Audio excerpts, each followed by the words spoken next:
his fall gardening guide. Hey, Owen. Hello. How's it going? Great, how are you? Oh my gosh, I'm doing so well. I know you're a fall guy. Yes. So I am excited to get into how to kind of maintain our lawns and our gardens and everything for the fall. First thing you want to talk about? The lawn. The lawn, Yes. which is the thing that I think they kind of love to hate a little bit. Everyone has one, no one's happy with their lawn. That's the universal truth. So it's really important to switch to a fall lawn fertilizer in the fall. I did not know there was a difference. Yes, Okay, yep. yeah. So there's one you can use for most of the year. Fall, what we're trying to do is feed the roots. So we don't want it to grow a ton in the fall. We want the roots to grow a lot because really you're prepping it for that cold, long winter. And having the roots healthy and happy is more important than having like lush tons of green growth. Got it. And you also don't want to be mowing a ton. No, So we're over that We're gonna season. feed the roots. Don't worry about the top. So that's what a fall lawn fertilizer So is it kind geared of helps towards. put it into like hibernation. Absolutely, gets the roots yeah. steady. Okay. The other thing is overseeding. So to me, overseeding is actually the most important step for the lawn every year. And what we're doing is putting more grass plants in the lawn. So that's to fill up those patches, to thicken up the existing grass. And overseeding is more effective than just fertilizing. And if you can do them both, winning combination. So, so what you do for overseeding is first thing, give it a good rake. If there's any dead grass, leaves, any debris, get rid of that, put it in the composter. And then you're gonna top dress with lawn soil. Oh, okay. This is a common mistake. People do the grass seed first, the soil second. Yeah. Soil first, seed second. Oh. Very thin layer. And what this is gonna do is provide a little bed for those new seeds, and it also helps the existing grass. So use bagged because it goes further than you might guess, easier to handle than bulk, and there's no weeds. So with bagged soil is sterilized, no weeds, no bugs. So Okay. you're saving yourself some work I by like using that. this. And then whatever type of grass seed works for your situation, this is an all-purpose, it's gonna work everywhere. So that after you've done your top dressing and then you want to water, but actually the best thing is just wait for rain or do this before it rains. That's the best thing. Rain is amazing for getting seeds to germinate, better than tap water. So if you can do that before it rains, perfect. The seeds will germinate quickly, and then just hold off mowing as long as you can after you put the seed down, and try and keep the traffic off. So keep the kids off the lawn, keep the dogs off the lawn. That's the tricky That will part. make, yes, I know it's not easy, but it will make a big difference for how well the seeds grow. You don't want them trampling when they're just little babies. No, keep those babies fresh. Keep them happy, yeah. Stay we off the got it. lawn. Yeah, stay off the lawn. All right, so I love that. So we've got our lawn all good to go. Now, what if we're looking for something a little pretty for next year? We're starting planting some things, thinking about the future. Yeah, so we're gonna talk bulbs. Yes. So bulbs are one of my favorite things because they come up at a time in the spring where most of our plants aren't quite awake yet. Yeah. Bulbs wake up early.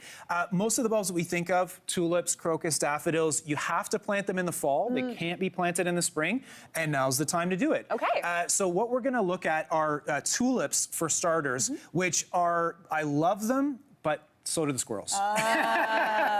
So animals love digging up your tulips and your crocus. Those are like a buffet for them when you put them out. That is true. It is. You're Yeah. kind of like, it's all you can eat for And the they squirrels. take one bite and leave it. And I was like, you jerk. So Should have eaten frustrating. the whole thing. So what we're gonna do for that is planting them at the right depth is a really important thing to help deter the squirrels, but it also keeps the plants happier. Read the package when you buy the bulbs. It'll tell you how deep they should go.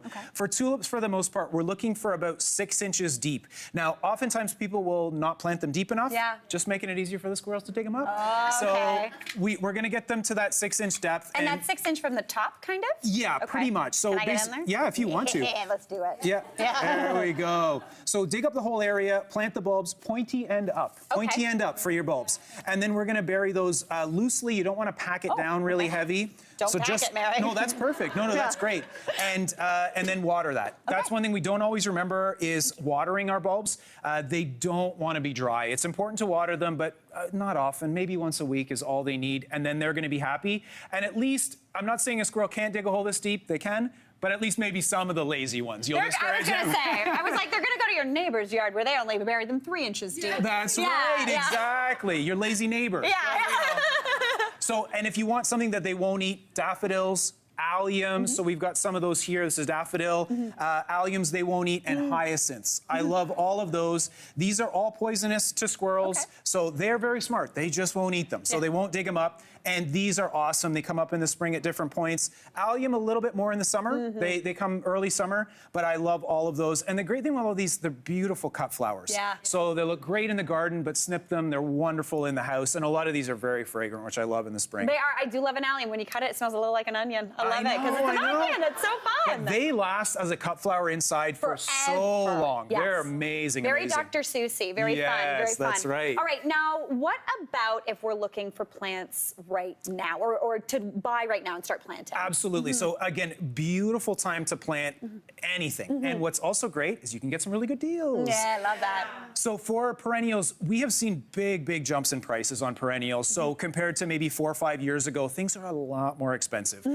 So what you can do at this time of the year is take advantage of stuff that's on clearance, because there's a lot of it. Yeah. And what I would say is don't be too distressed about how it looks today. Okay. Really, in the case of perennials, think about what you're buying are the roots. You're buying what's in the pot, less so what's out of the pot. Okay. This is an ostrich fern, wonderful native perennial. This makes fiddleheads, so if you like eating fiddleheads in the spring, that's these guys.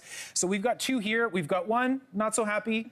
1 looks pretty happy, looks pretty cute. Huge difference in price. This one is essentially full price. You might be paying 15, 20 bucks for that. This is on sale for $5. Oh, nice. And in the spring, these are gonna look exactly the same. So don't be distressed that this one is kind of, and this one looks pretty. In a few weeks, they're both gonna look the same. Everything above the ground is toast. Don't worry about it. You're planting the roots. It'll come back next year. Same is true when we're talking flowering shrubs. So we have smoke bush here, which is really neat. It's beautiful. Dr. Seuss Very as well. Dr. Seussy, yeah. And great color and very tough. So we've got 2 of the same here, where again we've got 1 from the clearance rack, the one on the left there, and we've got 1 that's fresh as a daisy. Big difference in price. Those leaves are all going to be gone very soon. So don't worry so much about what they look like today, but think about what they're going to look like in the spring. Take advantage of the cheaper prices and buy maybe 2 or 3, or maybe you just keep the money and go out for dinner, whatever. Oh, I like that. And you're still going to be able to get some gorgeous plants for the garden, and they're going to come back and look amazing in the spring. Fantastic. Now, real quick, you have a tip on keeping your gardens watered. Because I feel like we all think summer's done, I don't have to water anymore. Absolutely. And people forget to water. And so it's especially important for anything perennial, also our bulbs. Don't let it go for a long time without getting watered. So we might have a couple of weeks in the month of September or October where we don't get rain. Things still get dry. It just doesn't seem like it because the weather's cooler. So especially for our perennials, definitely for evergreens, really important. Water them pretty much until the ground freezes, because we want a lot of moisture in the soil. We want it to freeze nice and solid, and then that way it won't freeze and thaw in the winter. And it'll come out in the spring and it'll be happy, and you're not going to get winter kill and burn like we sometimes get on our evergreens. Water right through the fall. Once a week, low and slow, soak the ground, and then let it dry out in between. Soak it again. Owen, you're keeping our gardens and lawns looking great. I love it. Hey, Mary here. What did you think? Drop your comments below, and don't forget to like and subscribe for more of the good stuff.